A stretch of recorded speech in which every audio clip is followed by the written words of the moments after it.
Sa ibang balita, kapakanan ng mga Kristiyano sa gitnang silangan tatalakayin ni Pope Francis sa nakatakdang consistory sa Vatican sa November o October 20. Ang detalye sa ulat ni Edwin Eusebio.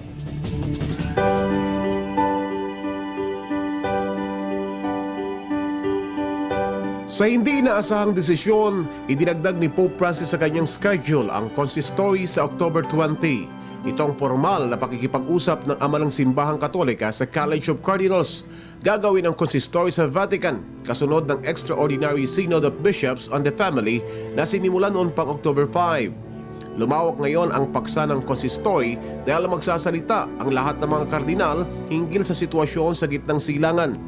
Ang Secretary of State na si Cardinal Pietro Parolin ang magsisimula sa paksa ng talakayan kasunod ng paglalahad ng reaksyon ng mga kardinal. Ang anunsyo sa pinalawak na schedule ng Santo Papa para sa consistory ay inihayag ni Cardinal Angelo Sodano Decano ng College of Cardinals. Ang consistory ay maaring pampubliko, semi-public o pribado. Ginagawa ito ng College of Cardinals kasamang Santo Papa para kanilang pagpasyahan ang mga bagay tulad ng canonizations o maging ang pagtatalaga sa mga bagong kardinal. Ginagamit rin ng Santo Papa ang consistory sa paghahayag ng mahalagang mga anunsyo hinggil sa buhay simbahan. Aalamin sa consistory kung anong uri ng pagkakaisa ang kailangan para maihinto ang karahasan sa gitnang silangan.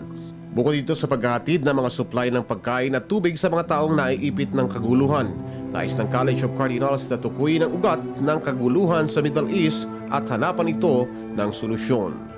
Para sa Telebisyon ng Bayan, Edwin Eusebio.